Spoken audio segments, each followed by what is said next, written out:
How's it going, guys? We are back with another video here, and a brand new event has come out, NHL 23 HUT. It's the EVO event, and there's a lot of critical responses. So let's get into it. Here we go. Fantasy hockey event. All right, so here's how it works. Complete fantasy hockey challenges and event objectives for collectibles and redeem in sets for rewards. A +1 overall for every goal scored for a forward. For every defenseman, it's a +2 overall, okay? So D-men will probably be a little bit more interesting because they can go up a little bit more quicker. A +1 overall for every win or shutout, so that's interesting as well. Goalies, you know, I feel like the MSP goalie right now could be a good one. You know, everybody right now is spamming my stream live. You guys are being toxic, trying to get me off my game, but that's certainly not going to work. Next up. Synergies and superstar abilities are added at the 95 overall for these cards. All right, the maximum upgrade is 99 overall. They cannot go to 100, unfortunately. The only regular season NHL, SHL, Liga, Dell, NL, and CHL games will count for these players. Okay, complete fantasy hockey prospects objectives are in a prospect player item as well. So there you go. Next up, those are the 4 MSPs. We got Tristan Jarry, Ivan Provorov, Robert Thomas, and Kevin Fiala. There you go. All right. Next up, fantasy hockey. So here's some of the rest of the players that have come out. Gosbert, Jones, Gord, Kadri, Kane, Meyer, Demko, Petrangelo, Repo, Plochta, Minikov, and Zorona. Okay. And then that's it for the event cards. All right. Moving on though, the next thing we got is the objectives. What do the objectives look like for the fantasy hockey one? And they're interesting for sure. They are very, very interesting, all right? So here's what we got. So you got to score 168 goals, win 33 games, score 125 goals, win 11 shutout games, take 200 shots on goal, complete 50 games in squad battles, rivals, or HUT champs. And once you do all that, you will get a fantasy hockey collectible. One fantasy hockey collectible. All right. Actually, mods, stop the spam in the chat now as well. Please, the F's and the L's, please stop spamming. You guys can talk, but definitely don't spam, all right? I don't want that anymore because I don't want the stream to be like confusing. But anyway, or confusing for people on YouTube. But next up is the fantasy hockey prospects objectives, all right? Open 8 daily rewards, all right? Complete 25 games with 1 or more fantasy hockey season or fantasy hockey game day cards, okay? So there you go. Good call, PJ. But yeah, so the more you have in your lineup, the easier this will be to have completed. You'll get a random 80 overall game day tilt card. You complete this 75 games, you get a 81 overall game day tilt card. And then if you complete 125 games, you'll get an 82 overall random game day tilt card. Completing 200 games will give you 1,000 coins. And eventually you got the Fantasy Hockey Prospect Choice Pack, which I'll tell you what's in that, all right? So there you go. That is what you got for the objectives for this event. Moving on to the next thing, though, is going to be the challenges. All right, so what do we got for the challenges? Fantasy hockey challenges. Okay, so 4 different challenges. I'll show you right now. What are they? So it's mostly coins. Then you got 2 seasonal collectibles here. And then we got an event collectible for the last one. All right, the last one is an event collectible. So there you go. All right, that's the event collectible. And that's the offline challenge, all right? So those are the offline challenges for the EVO event. This is probably a 2-week event more than likely also. Let's move on to the next thing. The next thing is going to be the store. What do the packs look like, all right? So we got plenty of packs to look at. 5 event packs, all right? So 5 event packs with the player prospect pack week number 1, okay? So 12 items, including a week 1 fantasy hockey prospect player item and a guarantee of 6 goal player items, all right? These are the odds on them. At 83 plus is an 8.1%, so not very good if we're being honest. But that is what this looks like, all right? So, yeah, not really the greatest pack. Then we have the event booster pack, which is 14 items, at least 7 player items, and a guarantee of 2 event collectibles. So you get 2 collectibles for about 65K. 86 plus is 3.8% here as well.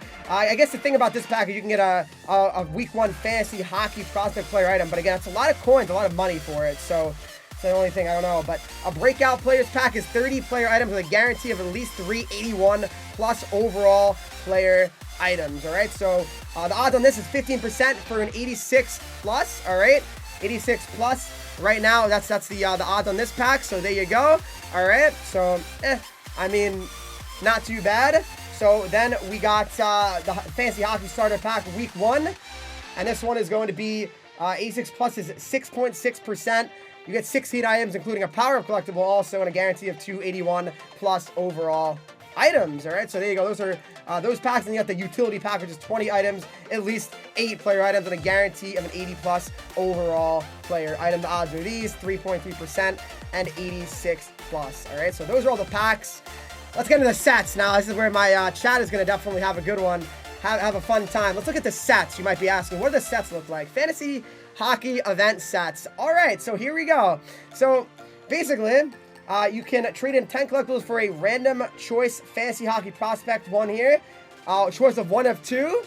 All right. This one is a random choice Fantasy Hockey Season 1 player item. It's a choice of 1 of 3. Again, untradeable. These all are. You trade in 1 collectible, you get an NHL Player's Choice Pack. Okay, that's not terrible, actually. It's not terrible. A Player's Pack set here. You trade in 1 collectible. That's actually not horrible, low-key.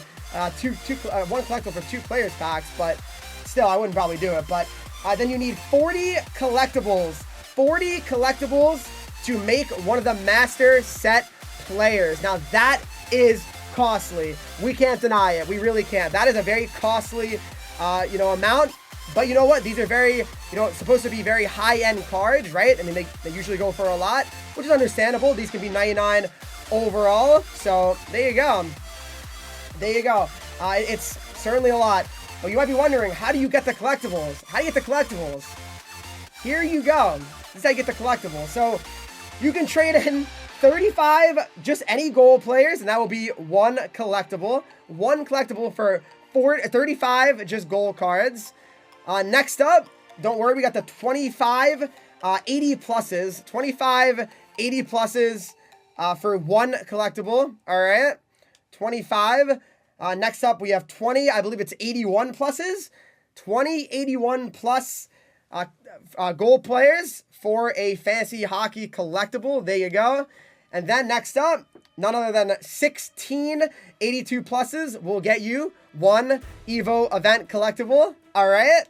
So there you go. 4 83 pluses will get you 1 collectible. All right. So that's another one there. Next up, we have 3 84 pluses get you 1 more Fantasy Hockey collectible. Moving on to the next one, we got 2 85 pluses will get you, guess it guys, 1 Fantasy Hockey collectible. Next up, 86 plus, one of them will still give you 1 Fantasy Hockey collectible. But don't worry guys, it does change for the last one. 187 plus will give you 2 Fantasy Hockey collectibles. All right, so there you go. That is how the sets will work for this Fantasy Hockey event. This will be the same thing in week 2 as well. So, yep, it does definitely cost a lot, but it's that's how it is. All right, let's look at some of the player items here. Let's see if any of them are really jumping off the charts here and really exciting, I should say. Let's see. So my collection, event items, and we have our 20 Fantasy Hockey items. All right, so we got Seth Jones. I mean, he's got these 6'4", 209. I mean, okay. I mean, he could be decent. I guess if Jones was on a heater, this card could be pretty nuts. I'm not going to lie, but we'll see. I mean, it just depends, really. It just depends. I mean, Jones got to go on a heater. Then we got Plachta. I don't really know too much about him, I'm going to be honest, so I don't want to, go ahead and say this is a bad card, because it could be decent. 86 speed on him already. He's not terrible for sure, but, I mean, we'll see. I mean, we'll see. Maybe this guy will be a hidden gem. We'll have to see. Then we got Ivan Provorov, Master Set item, 6'1", 201, left-handed D-man, Magician, and Bombarded, Seeing Eye, Heat Seeker, 84 Excel, 83 speed. I mean, we'll see, how he does. Provorov scores goals pretty much all year, pretty consistently. So that's Provorov. You got Robert Thomas, Master Set item, also 6 foot, 187 pounds. You got Wingman and Thief, no contest, and Tape of Tape are the abilities. Provorov scored, I think, 9 goals last year, so we'll see if he keeps up that kind of similar pace. If he scored 9 goals this year, I think he'd be close to 99, right? But so Robert Thomas. Then we got Goalie here, 6'2", 205 D-man. Habs fans, you can definitely go after him. He could be a little interesting card to use also. All right. Then we got Sebastian Repo, I'm not exactly sure. 6'3", center. I mean, okay, nothing too crazy about him. But again, I don't know how much he scores. This guy could be really good. I don't really know much about the player, so I don't want to go ahead and say all these things, but I could be wrong. Yanni Gord, 77 overall. It's pretty high. I'm not going to lie for Yanni Gord. I don't know how many goals he scores, but I don't think it's a crazy amount. So, yeah, Yanni Gord, 5'9", 173. I certainly won't be using this card. Not a big Yanni Gord fan in game. He's just a little bit too small. Then we got Shane Gosberg. Gosberg could be an intriguing one because maybe he'll try to play really well or try to get moved to the deadline, or I don't know if he's expiring or not, but I feel that I will. I just gotta really finish recording this video here. But Shane Gosberg, 5'11", 181, Gladiator, and then seeing all right, 81 Excel and 81 speed on Gosberg. I mean, it could be decent. It just depends how much he produces, right? All these cards do. Perfetti, 74 overall. Another one that's kind of been a high-end prospect for a while, right? So maybe he'll get a chance this year to actually shine and perform and actually produce. We'll see if he does it this year. It's possible. It's certainly possible. Gordon had 21 last year. That's not that bad, actually. So, Cole Perfetti at 74 overall. There you go. Then we got Tristan Jarry, who I think Jarry's a pretty good lock to be at least 95 plus. I mean, I'd be pretty shocked if Jarry didn't win a lot of games. I mean, the Penguins are always a good team. He's a good goalie. So, I would say Jarry's a pretty good one. I would say Jarry's a pretty good one to really look at and to potentially get. I mean, we got goalpost to post, which is definitely nice. So then we got Thatcher Demko, which, you know, Canucks fans, I'm not really sure if this card is going to be that amazing for you, but Thatcher Demko, I mean, you know, we'll see about him. I mean, the Canucks, they got to start winning some games for him to actually be any sort of like useful. But yeah, we'll see. We got Kevin Fiala, who he had a really good season last year. Off to a slow start with the Kings, so we'll see if we can pick it up. But Kevin Fiala also has a card here, and it could be decent. But that's all these cards. All these cards could really be decent. Seth Jarvis, I think, is actually a good one. Jarvis is 5'10", 181. Third eye, 82 Excel, and 81 speed. We'll see. He could be good. Kadri could be a good one as well, because Calgary, I mean, he's been really good so far for Calgary, so we'll see if he can keep that up. Magician and Silver close quarters on Kadri. Sillinger, again, you never really know what you're going to get from prospects and young players, only 19 years old, so we'll see. We'll see how Cole Sillinger does for Columbus this year. Big tipper. I like the lamp. Meyer, he's off to a very slow start for San Jose. We got Meyer, 6', 216, fly the zone, acceleration of 78 and 80 speed, so yeah, we'll see. We'll see how Meyer does in the end this year. And then we got our last few here. Alex Pietrangelo, 70 overall. Pietrangelo's always put up pretty much good numbers, really. 6'3", 209. He could be a decent one. So we'll see. We'll see how Pietrangelo does this year. Then we got Pavel Mintyukov. Apparently this guy's really good. So that's what I've heard, at least from people. 6'1", 182, protector, and elite edges is his silver ability. Then we got Zorona, 68 overall, 6'1", 207, 73 Excel, 72 speed. He's got big tipper as his ability. And there you go. And then last but not least, Evander Kane starting at 64 overall. There you go. 6'2", 210. You got unstoppable force is his ability. And there you go. So yeah, I mean, that's really all that there is to talk about the event right now for week 1. I hope you guys did enjoy this video, though. Make sure you do leave a like, subscribe if you have not already. Follow me on Twitch, Henreek. I'm live there right now.